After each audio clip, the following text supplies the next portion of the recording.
नमस्कार, आप देख रहे हैं और हिंदुस्तान न्यूज आनंद सक्सेना के साथ कानपुर देहात से संवाददाता अजय तिवारी की रिपोर्ट। जिला विकास समन्वय और निगरानी समिति की बैठक में हुआ बवाल। आमने सामने आ गए अकबरपुर सांसद देवेंद्र सिंह भोले और पूर्व सांसद अनिल शुक्लवारसी। जिले भर में हो रहे विकास और समस्याओं पर दिशा की बैठक में होती है चर्चा। बवाल होते देख मौके पर मौजूद एसपी और अपर पुलिस अधीक्षक ने संभाला मोर्चा। बवाल के बाद दोनों ने लगाए एक दूसरे पर गंभीर आरोप। अकबरपुर सांसद देवेंद्र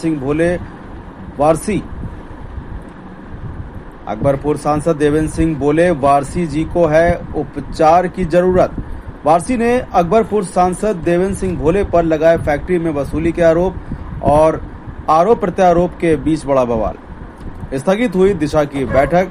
जिलाधिकारी कार्यालय के पास बने सभागार में हो रही थी दिशा की बैठक। अनिल शुक्लवारसी देवेंद्र सिंह भोले सांसद अकबरपुर द्वारा अवगत कराया गया। फिलहाल आप सुरक्षित रहिए, जुड़े रहिए और हिंदुस्तान से। नमस्कार। क्या मामला हुआ था? ये यहाँ का जो दिशा का चेयरमैन है मिस्टर देवेंद्र सिंह भोले, यहाँ पे अपने 4-5 गुंडों को बैठाल करके उनको जबरदस्ती मेंबर बना के दिशा का, और इस मीटिंग पे जो है क्या नाम लोगों को टारगेट करते हैं, लोगों को बेइज्जती करते हैं और सबको जो है परेशान करते हैं, जबरदस्ती मुकदमे लिखाते हैं, फैक्ट्री वालों को टारगेट करते हैं, फिर इनके लोगों जा करके वहाँ वसूली काम करते हैं। आज अभी क्या हुआ? जिला विकास और निगरानी समिति की बैठक, जिसका भारत सरकार के द्वारा मुझे चेयरपर्सन बनाया गया है, सबके सहयोग से 5 ग्राम प्रधान, जो आरक्षण का तरीका है, जो गाइडलाइन है, और 4 वह मेंबर जो मेरी सहमति से, जिलाधिकारी की सहमति से भारत सरकार जाते हैं और भारत सरकार से नामित होकर आते हैं। उनका प्रश्न है कि ये हम इनको सदस्य मानते ही नहीं हैं, हम भारत सरकार को मानते नहीं, प्रदेश सरकार को मानते नहीं है। इस विषय के लेके पहला बिंदु हुआ कि आप कृपया गाइडलाइन को देख लें, अगर गाइडलाइन में वो चीज़ है तो आप इसको कैसे कह सकते हैं। पहला तो ये विषय हुआ। दूसरा विषय हुआ है, आप पूरे कानपुर देहात के सम्मानित पत्रकार महोदय हैं, आपने इन 50 साल की राजनीति में धरना और प्रदर्शन अधिकारी के खिलाफ देता हुआ देखा होगा, किसी फैक्ट्री वाले के खिलाफ नहीं देखा होगा। फैक्ट्री वाले नियमों से काम करें, ये उनकी जिम्मेदारी है। अगर वो नियमों से काम नहीं करते हैं तो संबंधित अधिकारी को पत्र लिखा जाएगा और उस पर जो विधिक कार्रवाई हो वो कार्रवाई करें। हमारे मित्र हैं, हमारे भाई हैं आदरणीय वारसी जी, उनका काम है सरकार में रहते हुए, अभी आपका थोड़े दिन पहले आपने सुना होगा, बहुत थोड़े दिन पहले सुना होगा आपने, वायरल हुआ कि वो मैं सांसद ही नहीं मानता हूँ। इसका मतलब है कि अकबरपुर की जनता का अपमान कर रहे हैं जिसने मुझे चुना है। ये आपने सुना है, आपने वायरल किया है, मेरे पास विजुअल है उसका, कि मुझे सांसद नहीं मानते। मैंने कोई जवाब तो दिया नहीं उनको। फिर दूसरा प्रश्न आता है कि वो किसी के खिलाफ भी शिकायत करें, उस शिकायत पर विधिवत जांच होनी चाहिए, कमेटी से जांच होनी चाहिए। कमेटी से जांच होने पर उनको ये एतराज है कि कमेटी पक्षपात कर रही है। उस कमेटी मैं नहीं बनाता हूँ, कमेटी बनाते हैं हमारी सहमति से, जिलाधिकारी की सहमति से कमेटी बनती है, और कमेटी को अधिकार है, भारत सरकार के द्वारा बनाई हुई कमेटी को अधिकार है कि वो साक्ष्य के आधार पर, अगर वो जांच करने कहीं जाते हैं तो उन्हीं की शिकायत पर, उन्हीं के साक्ष्यों के आधार पर ही निर्णय लेने का अधिकार कमेटी को और बोर्ड को होगा। जो बोर्ड बनाया गया जांच कमेटी का, उस पर उन्हें ऐतराज है। उसके संबंध में विषय आरती डिस्टिलरी का आया था अभी थोड़ी देर पहले, गाइडलाइन में भी है, पड़ा हुआ है।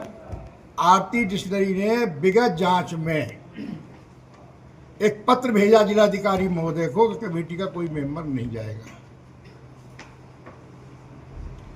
मुझे सूचना मिलती है, मैं कहीं व्यस्त था, हमने कहा ठीक है आप लोग जांच करके आओ। वही जांच रिपोर्ट आई जो पहले जांच करने गई थी, वही दोबारा आ गई। तिवारा मैंने जाकर के इस विषय को लोकसभा में 7 तारीख को ग्रामीण विकास मंत्रालय के माननीय मंत्री जी के समक्ष रखा, और अकेले नहीं रखा, बहुत सारे मेंबर पार्लियामेंट के समय रखा कि दिशा की बैठक का महत्व अगर है करना है तो उसका महत्व होना चाहिए। हमारा संशय दूर करिए कि क्या वो मेंबर वहां जा सकता है कि नहीं जा सकता। तो उनका डेस्क पर खड़े होकर आदेश था कि वो जा सकता है और अध्यक्ष जा सकते हैं, जिसको भेजना चाहे वो जाएगा। तो पहले तो मेरा उनसे ये निवेदन है, वो बार बार उस पर झगड़ा करते हैं। चूंकि आपने देखा होगा कि थाने में भी धरने बैठेंगे, गौलिया में भी धरने बैठेंगे। जब चुनाव का वक्त आता है तब वो चलाते हैं परशुराम महासभा, जब चुनाव का वक्त आता है तब वो जात को चलाते हैं। उनसे बड़ा मैं ब्राह्मण हूँ, उनसे बड़ा मैं क्षत्रिय हूँ, उनसे बड़ा मैं दलित हूँ, उनसे बड़ा मैं पिछड़ा वर्ग हूँ, और उनसे बड़ा मैं मुसलमान हूँ। मेरे द्वारा कोई जात के आधार पर काम किया गया हो, इन 11 सालों में MP बना हूँ, 50 साल से राजनीति कर रहा हूँ, MLA भी रहा, मंत्री रहा, तो मुझे पता है उदाहरण तो। और उनके द्वारा आपने गौलिया में देखा होगा 2021 में कि पूरे प्रदेश के माहौल को खराब करने के लिए के साथ ब्राह्मण की हत्या हो रही है। अवनीश अवस्थी तत्कालीन गृह सचिव थे, उनके साथ में मैं नहीं गया था, ये विवेक द्विवेदी गए थे, ये राजेश तिवारी गए थे, और ब्राह्मणों की टीम रवि शुक्ला गए थे, विनोद तिवारी गए थे, विद्यासागर त्रिपाठी गए थे, चेयरमैन वो गए थे आपके शिवली। सब लोगों ने जाकर के उस पूरे विषय को बताया। कुछ हमारे बेटे बेटियां हैं, गलतियां करते हैं, उनका आपस का कुछ होगा, लेकिन आप केवल उसको जात के आधार पर ले जाकर के उसको विस्कमन करेंगे, जिले के वातावरण को खराब करेंगे, तो ये तो बर्दाश्त से बाहर है। आप विकास दुबे के भाई को साथ रख सकते हैं जिसने संतोष शुक्ला की हत्या की हो, आपका साथ में वो आपका है। आप चुनाव फिर आ रहा है, आपको कहीं तलाश है, क्योंकि रोज जो अत्याचार करते हो, शासन के खिलाफ बोल रहे हो कि साहब हमारे पास फाइल नहीं आती है, और तो क्यों मंत्री बने बैठे हो, नहीं अगर फाइल आती है, इसलिए मेरा दोष है। तो वो आप उसी तरीके से इस वातावरण को वो विषाक्त बनाने के लिए कि चूंकि इसका चेयरपर्सन में हूँ, तो उस चेयरपर्सन होने के नाते मुझे अपनी गंभीरता का ख्याल रखना चाहिए, और कोशिश करता हूँ गंभीरता ख्याल रखूँ।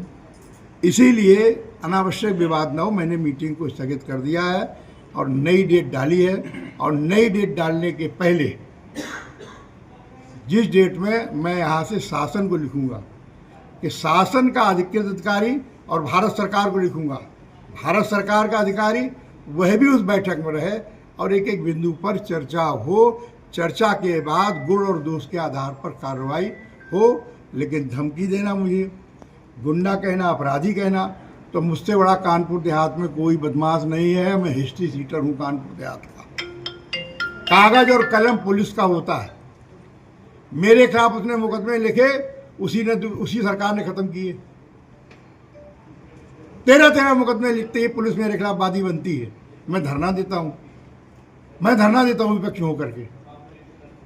समाजवादी पार्टी की सरकार होती है और मेरे खिलाफ मुकदमे लिखे जाते हैं, साथियों के साथ लिखे जाते हैं। आपने भी शायद अगर इसमें कोई बच्चा हो उस समय का तो जानकारी होगी। मैं रात और दिन दिसंबर और जनवरी में बैठा था। सांसद जी आज मानते हैं कि मीटिंग आपको बीच में ही छोड़नी पड़ी, विकास मुद्दे पर चर्चा नहीं हो पाई, इसलिए छोड़नी नहीं पड़ी, स्थगित करनी पड़ी, इसलिए कि वो केवल और केवल उन बेईमान अपराधियों को बचाने के, अधिकारियों को बचाने के लिए आए थे जिनके संबंध मैंने मीटिंग में कहा कि ये गलती स्वीकार कर रहे हैं तो FIR होनी चाहिए। उन व्यापारियों को बचाना चाहते हैं जो प्रदूषण भी करते हैं, जो टैक्स की चोरी भी करते हैं, जो रॉ मटेरियल की चोरी करते हैं, और सब कुछ करें। किसान की जमीन लेने का तो हकदार नहीं है कोई, किसान के खेत की नाली लेने का हकदार नहीं है, लेकिन वो तहसीलदार यहाँ का जांच शुरू होती है उसके बाद अपने यहाँ मुकदमा डलाता है। तो बचाने का काम करते हैं, कहीं तहसीलदार को बचाएंगे, कहीं खनन अधिकारी को बचाएंगे, जो खनन का काम वो कराते हैं। बताओ मैंने अगर कभी खनन काम को किसी से कहा हो, किसी से सुना हो आपने? माननीय मंत्री प्रदेश सरकार के राकेश सचान जी, उनसे झगड़ा करने लेके उनका हुआ, मुझे पता नहीं, मैं तो बोला नहीं कुछ। उस स्वभाव बन गया उनको खनन कराना, उनको गंदे काम कराने।